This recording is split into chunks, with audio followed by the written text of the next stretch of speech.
नमस्कार। महाभारत एपिसोड 4। आखिर क्यों सम्राट जन्मेजय अपने पिता की मृत्यु का बदला लेने के लिए निर्दोष नागों की आहुति दे रहे थे, और कौन था वो बालक जिसने इस काल चक्र को रोका? आइए जानते हैं महाभारत के इस रोमांचक चौथे अध्याय में। जब महाराज जन्मेजय को यह ज्ञात हुआ कि उनके पिता परीक्षित की मृत्यु नाग तक्षक के डसने से हुई है, तो उनका हृदय क्रोध से भर उठा। उन्होंने ब्राह्मणों से पूछा, क्या कोई ऐसा उपाय है जिससे मैं अपने पिता के हत्यारे तक्षक और उसके पूरे कुल का विनाश कर सकूं? तब ऋषियों ने उन्हें सर्प सत्र यानी सर्पमेध यज्ञ का सुझाव दिया। यह एक ऐसा भीषण यज्ञ था जिसके मंत्रों की शक्ति से संसार के समस्त सर्प खींचे चले आते और धधकती अग्नि में भस्म हो जाते।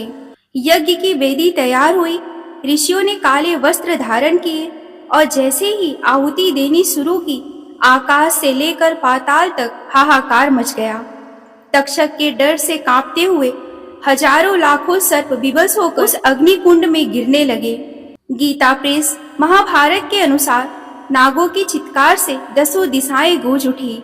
छोटे बड़े विषैले और दिव्य हर प्रकार के नाग उस अग्नि की ज्वाला में समाहित हो रहे थे, लेकिन तक्षक, जो इस विनाश का मुख्य कारण था, वह इंद्र की शरण में छिप गया था। जब नागों की माता कद्रु और वासुकी ने देखा कि उनका वंश समाप्त होने वाला है, तब उन्होंने देवी मनसा के पुत्र और नागराज वासुकी के भांजे आस्तिक को याद किया।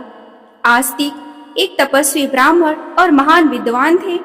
आस्तिक जी जन्मेजय की सभा में पहुंचे। उन्होंने अपनी मधुर वाणी और स्तुति से राजा जन्मेजय का मन मोह लिया। उनकी विद्वता को देखकर राजा ने कहा, हे ब्राह्मण कुमार, आप मुझसे कोई वर मांग लीजिए। यह वही क्षण था जिसका इंतजार था। आस्तिक ने कहा, हे राजन, यदि आप मुझ पर प्रसन्न हैं तो इस सर्प यज्ञ को तुरंत रोक दीजिए। जो नाग बच गए हैं उन्हें जीवन दान दे दीजिए।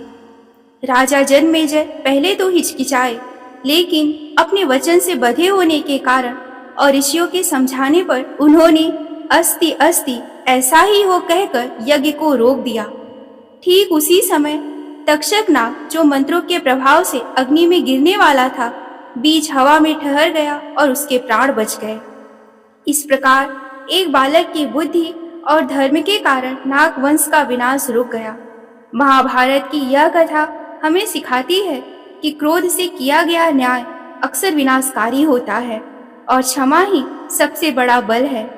अगले भाग में हम जानेंगे कौरव और पांडवों के पूर्वजों यानी कुरु वंश की उत्पत्ति कैसे हुई।